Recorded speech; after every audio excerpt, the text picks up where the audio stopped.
5-6, independent events. The Fortin family has 2 children. Cam determines the probability that the family has 2 girls. Roshana determines the probability that the family has 2 girls given that the first child is a girl. How are the probabilities similar and how are they different? Okay, we need a little more space here. So first thing to know from biology and from real life is that the probability of having a boy is the same as the probability of having a girl, and that's a 1 in 2 chance.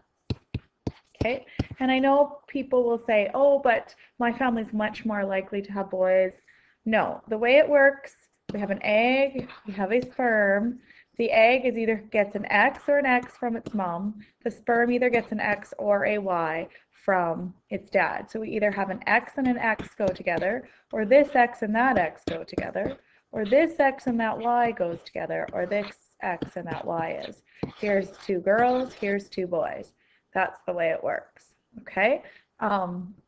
Every male has 46 chromosomes and its sex chromosomes are XY, so it's either going to give an X in its sperm or a Y. That's the way it works, okay?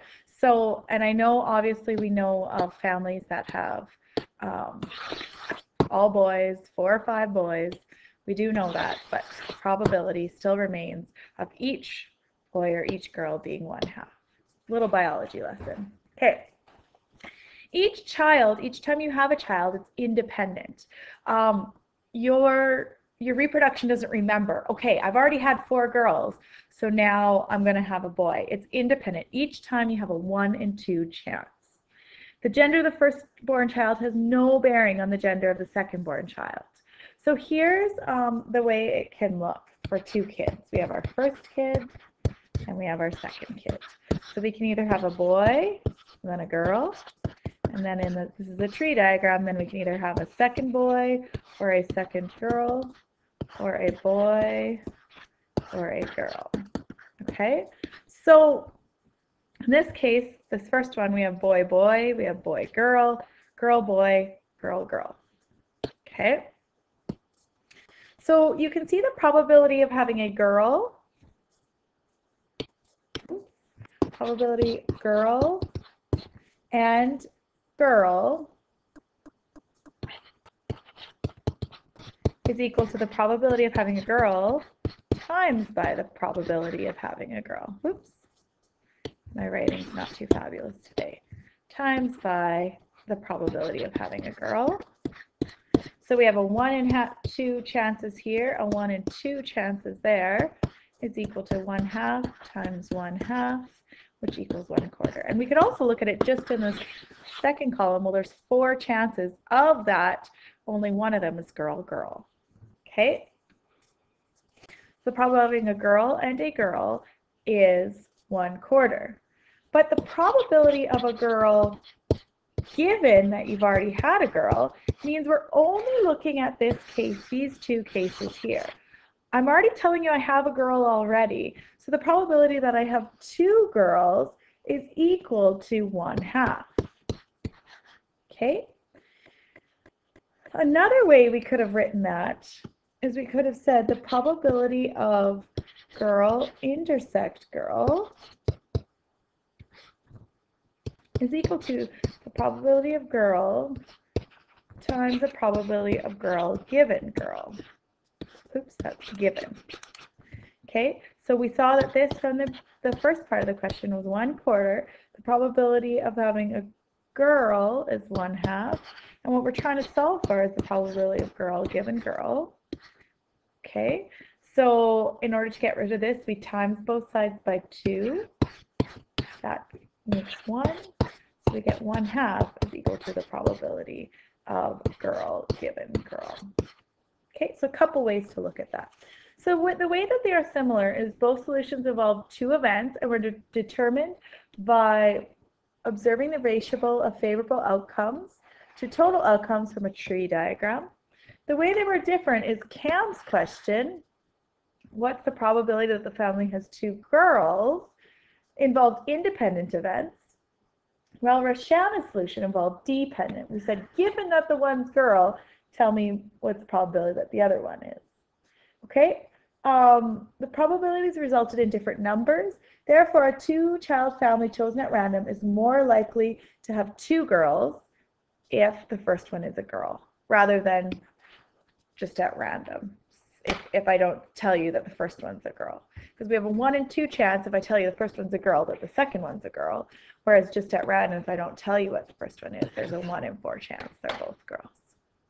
Okay? So here's some of the key ideas we're going to use for our next question.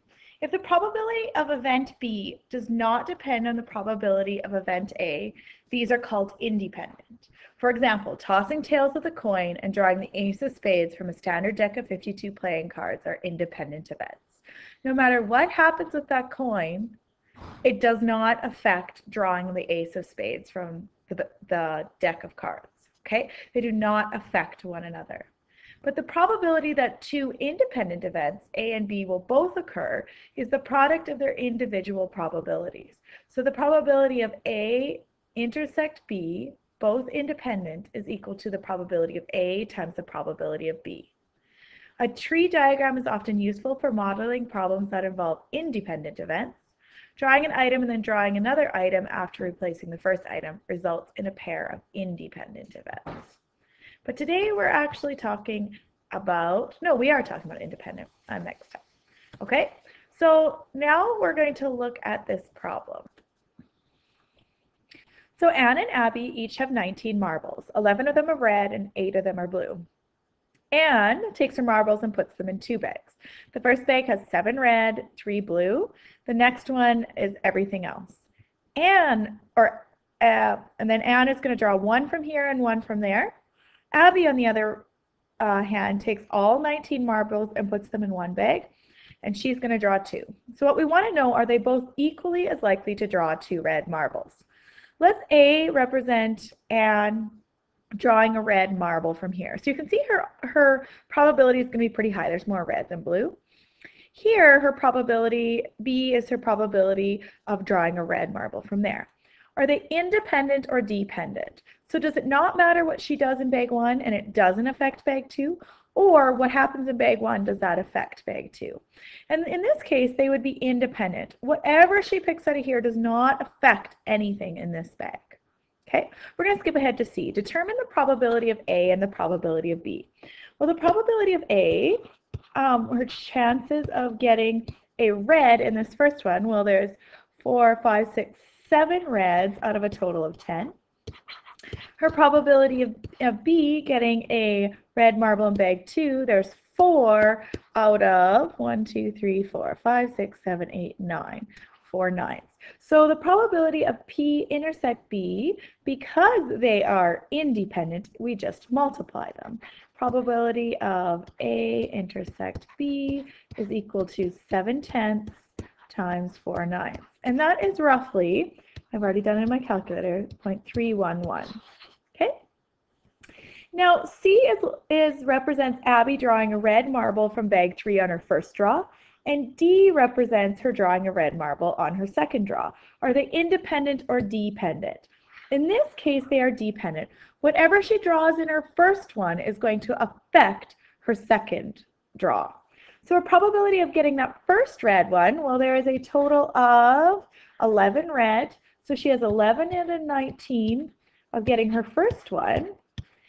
Then there is only probability of D given C. There is only 10 reds left, and there's only 18 marbles. So to get C intersect D, that's E. This is F. So to get the intersection, we go the probability of C times the probability of D given C, and we get 0.321. So are they equally as likely? Well, no, 0.321 is higher than 0.311. So Abby is more likely of getting 2 red marbles than Anne is.